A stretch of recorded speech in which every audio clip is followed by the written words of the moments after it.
comment dire nos voisins burkinabés. Mais demandez au ministre Baké Omer où il a réussi cette victoire-là. Et je me fais beaucoup de soucis pour le ministre Denis Kambaye. Il fait le tour, mais il n'est pas encore arrivé à la destination. Parce que la RDC doit gagner cette coupe. Retiens ce que je t'ai dit, à une seule condition. Si le ministre Denis Kambaye arrive à cette destination-là. Mais quant à la globalité, d'une manière générale, pour l'intérêt de la nation, surtout dans le cadre des dialogues, il y a un message pour la première dame. Je vous parle du président Léon Kengo-Adon, de deuxième personnalité de la République. Il était où en 2011? En 2013, on lui a donné toutes les directives. Le cardinal Mosengo est témoin. Donc la réussite du dialogue national tient à la visite de la première dame. De la personnalité dont vous êtes en train de parler. La première dame doit bénéficier de ces messages. Je ne suis pas un flatteur, je ne suis pas un kabyliste. Je suis tout simplement quelqu'un qui croit que sa nation a des sérieux problèmes spirituels. J'insiste. Ce que je dis, allez poser la question au cardinal Mosengo. Je parle en termes du cardinal. Et les documents que je vous ai donnés là, il y a tout dedans. Mais apparemment, quand vous faites référence également à l'Église catholique, on a comme l'impression, on n'a pas l'impression, mais on constate que c'est l'Église catholique qui veut un peu embraser la situation, allumer le feu. Aujourd'hui, je vais peser mes mots. Oui. Si le chef de l'État, Joseph Kabila Kabange, a un collaborateur, le seul unique collaborateur, c'est le cardinal Mosengo. Retiens ce que je dis. Et le cardinal Mosengo sait de quoi je parle. On est avec lui là-bas. Il sait ce qui se passe dans ces pays. Mais il y a un problème au sein de l'Église catholique, c'est qu'il n'y a pas le respect des principes de la préséance.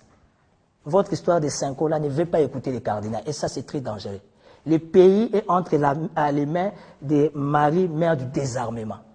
C'est Marie, mère du désarmement, qui a désarmé le Rwandais à la Tchangou. Vous imaginez des gens qui sont armés, mais qui n'ont pas pu tirer, et les gens humbles, mains vides, ils les ont retenus. C'est un message fort. Alors, quel est l'appel que vous lancez aux partis politiques? Non, le chef de l'État s'est exprimé, le chef de l'État a convoqué le dialogue, la date sera fixée très prochainement. Quand?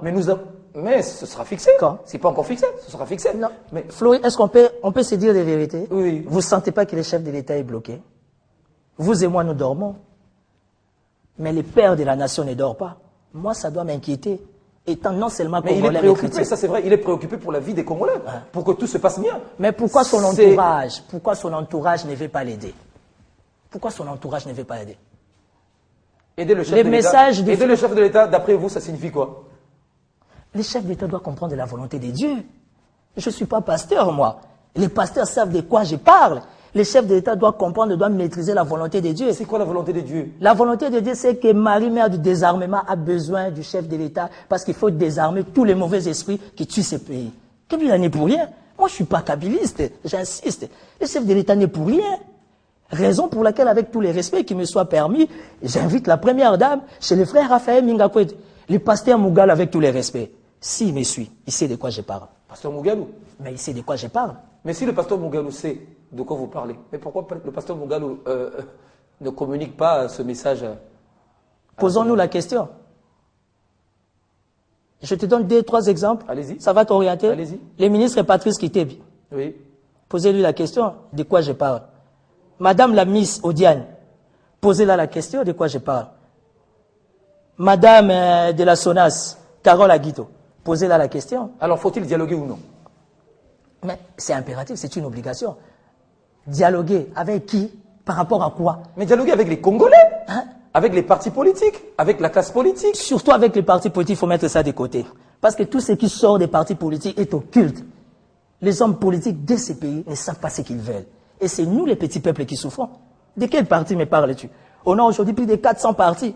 Et plus de 70 millions d'habitants, il faut réunir 100 personnes. On va parler de quoi? Mais nous avons des problèmes évidents, des problèmes politiques qui veut que nous ayons un consensus, fichier électoral, tout ça. Mais ça ne va pas être réglé sur le plan spirituel. Vous sont des problèmes politiques. Florie, vous savez qu'ici au Congo, nous avons un grand professeur que vous connaissez très bien et que vous avez des bonnes relations. Oui. Le professeur Ndaïouel. Bien sûr. Tout ce que je dis là, posez la question au professeur Ndaïouel. Il est autour du chef de l'État. Vous avez les professeurs Sekimoyo du PPRD.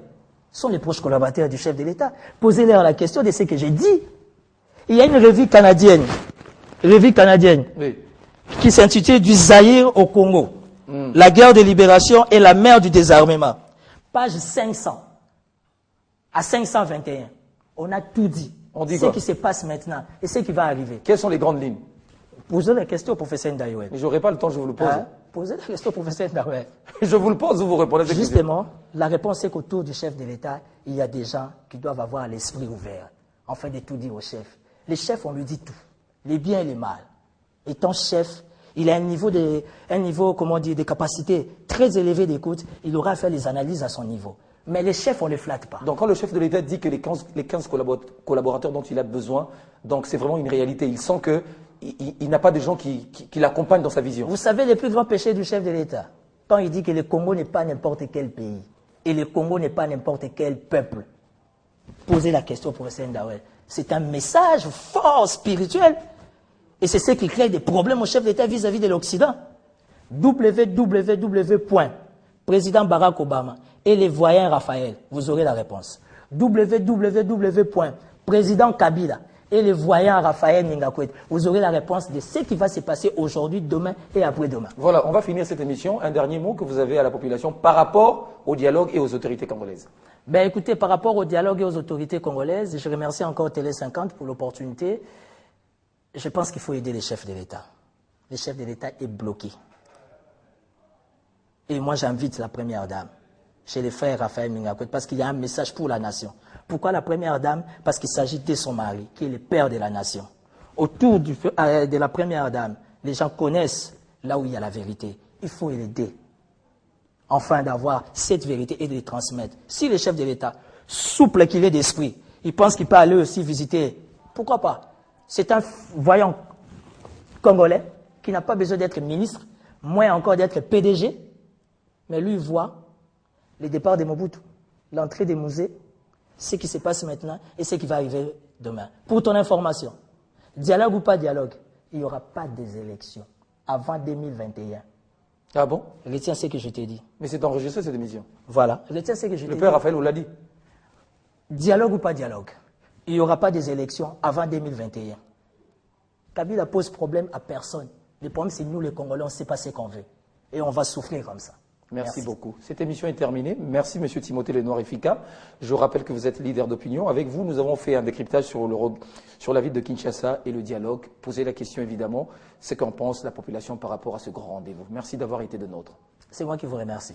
Merci à vous également d'avoir suivi cette émission. Portez-vous bien. À très bientôt, avec le même plaisir.